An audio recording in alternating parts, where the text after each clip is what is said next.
Hey loves, welcome back to my channel. So in today's video I'm going to be answering a few relationship questions. Okay, not all relationship questions, like most of the questions are relationship questions. And before I start this video, I just want to say that these are my personal opinions, and if you have like different opinions, you can just leave it in the comment section below.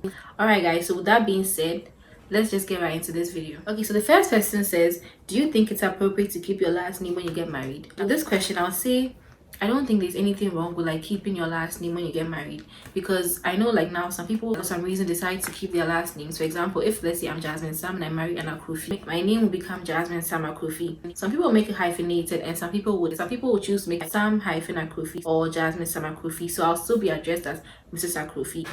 It's just that my maiden name is part of my name.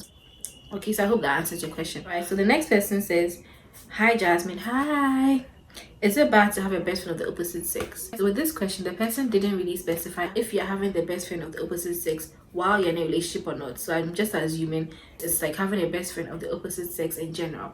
All right, so I would say there's nothing really wrong with having a best friend of the opposite sex. I'm a girl and I may decide to have like a best friend who is a boy because I feel like I can relate to him better. But let me just chip this in. If you're in a relationship, sometimes having a best friend of the opposite sex brings a lot of problems, because you know some people have like best friends who have been with them through thick and thin. Like when they start dating, well, they don't see why they shouldn't like still be best friends with the person.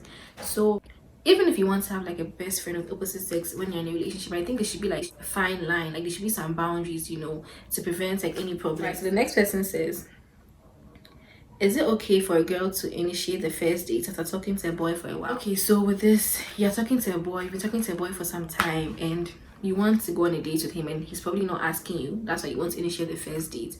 Well, sometimes it just depends on how you go about it. You can probably like, you know, ask him out like indirectly. Like for example, you can go like, oh, do you like crab sushi? If he goes like, oh, I haven't really had sushi before, you can be like, oh my goodness, you haven't had sushi before? Okay, next week Friday, my treat, I'm taking you to have sushi.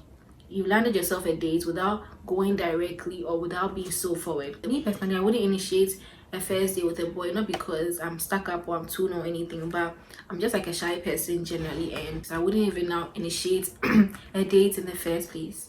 Okay, so that's that. All right, so the next person says, if you're in a relationship and you find yourself begging for love, should you stay and hope for a change, or should you leave? Personally, if I'm in a relationship and I'm begging for love, I'll actually like leave. I don't see the point of being in a relationship and begging for love. Love is something that comes naturally, so why would I want to be in a relationship with someone who doesn't feel the same way about me? I don't see why you'd want to put yourself through that stress of being with somebody who doesn't like care about you enough to show you the love you want. Yeah, what somebody is praying for, like there's someone out there who is praying to actually be with you. So just leave, and hopefully you find somebody who cares, cherishes you, and loves you the way you should be loved. So the next person says, hi Jazmine. Hi, my boyfriend and I dated for 2 years and we've been broken up for a while now. He didn't really give me a valid reason for the breakup, and when I think I'm getting over him, he starts texting me again. Apparently he has moved on and is currently dating, and here I am not completely over him because I feel I didn't get closure. What should I do?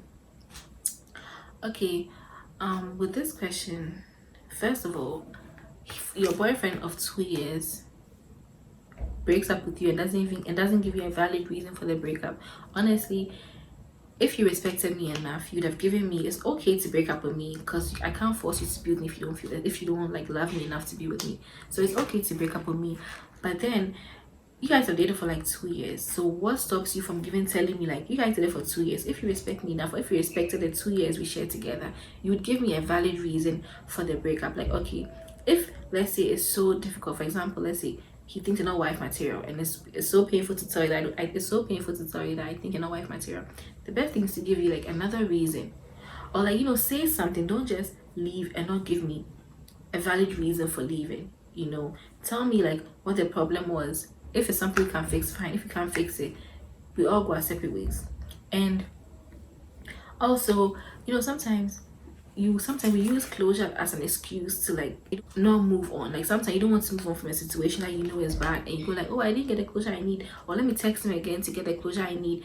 You know, move on. It's very difficult. I won't even lie. Like for someone like me, it's very difficult to move on from a relationship. Like it's difficult, like, and with most girls it's difficult, right? So do what you have to do. If you have to cry for a week, if you have to cry for 2 weeks, anything you have to do to move on, just move on. Like, don't wait for him. If he comes back, if he comes back, don't take him back, sis. Like, don't take him back, because right now what he's doing is that he's probably like weighing his options. So just like move on, just move on. Like, save yourself the stress and the trouble and move on, because you're worth more. He hasn't just found somebody, he has actually moved on. He's dating someone, so I think you deserve better. You should actually also move on and find somebody who will cherish you, who will love you, who respects you enough. So honestly, just like move on. It won't be easy, it's going to be difficult, but just move on to save yourself the stress. Okay, the next person says, how long should you date someone before getting married? It depends, right? You're marrying someone that you're compatible with. It depends on how long it takes you guys to know each other and see if you're compatible. So some people can take like a year to get to know their partner. Some people can take like 5 to 6 months, because we are all different. But if you want me to give you like a time range, I think like from a year onwards is enough time to like date someone and, you know, get married to a person. I am currently in a relationship with this boy, okay, and I asked him what type of girl he's into. He said slim, pretty, ambitious girls with good characters. I took offense because I am a plus size girl. Should I leave the relationship or stay? Well, I think sometimes in relationships, certain questions and certain things should be avoided altogether. I don't see why you're dating somebody and you're now asking him what type of girls he's into. What answer do you want to hear? It's a question that should have been asked like during the talking stage. He's obviously into you, and that's how come he's with you. This question has trouble written all over it. I don't think you should leave. Let me give a scenario. This person says he's into slim, pretty, ambitious girls with good character. So there are 4 things he wants to see in a girl. You probably have the 3 other qualities he wants to see in a girl. So you're pretty, you have a good character, and you're ambitious. The only thing is that you are a plus size girl and he's into slim girls. It doesn't mean he's not into you. Sometimes we all have preferences, and when we are dating, when it comes to relationships and dating, we all have preferences. For example, somebody may be into like tall, slim guys with pink lips, and you meet a guy who is short, slim, and has pink lips. And if you start dating him, it doesn't mean like you don't love him or anything. It just means that you wanted 4 things, you got 3, and you think you're okay with those 3. It doesn't mean you're settling for less or anything. So you're probably like a plus size girl, but have all the other 3 qualities he wants to see in a girl, and that's why he's with you.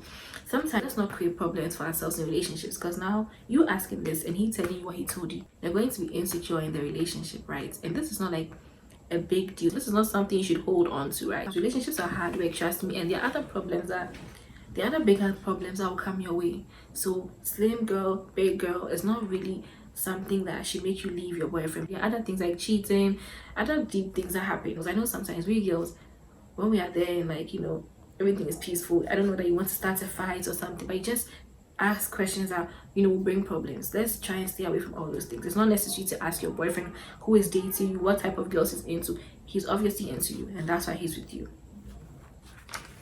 My last question is,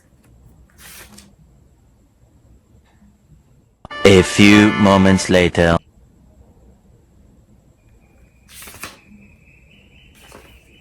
I went to a party with my friend, and when we got there, a guy was checking me out and took my number. Later on, my friend told me she had seen a cute guy and she calls dibs on the guy. I did not say anything to her. Fast forward, the guy and I are talking, and I don't know whether I should tell my friend or stop talking to the guy, even though I really like him. Okay, so you went to a party and you saw a guy, he was checking you out, he took your number, your friend came and said, oh, I've seen this cute guy, and I called dibs on the guy. You didn't tell her anything, and now it has gotten serious and you guys are talking, so you don't know if you should tell your friend or not. Honestly, I would say tell your friend, because it's not like she and the boy are talking or anything. She called dibs on the guy, so it's like this is someone I think is cute, so I want to get to know him or something. The guy didn't notice her, the guy noticed you, the guy doesn't even know she exists. I think you should tell your friend and see what happens from it. You shouldn't go straight forward and say, oh, I'll stop talking to the guy even though I like him. It's a different situation if the guy is talking to your friend too. If the boy knew your friend, it will look like you're being shady. It will look like she told you about the boy, you went behind her back to go and like talk to the boy. Don't just make a hasty decision and stop talking to the boy even though you really like him. You know, tell your friend, then you can make a decision from there. Alright guys, there are more questions, but I think I want to end here because I don't want the video to be too long. So if you like this video, don't forget to give this video a thumbs up. Don't forget to subscribe, like, share. In this video, I want to tell you guys to stay safe because we all know what's going on. So I will see you guys in my next video.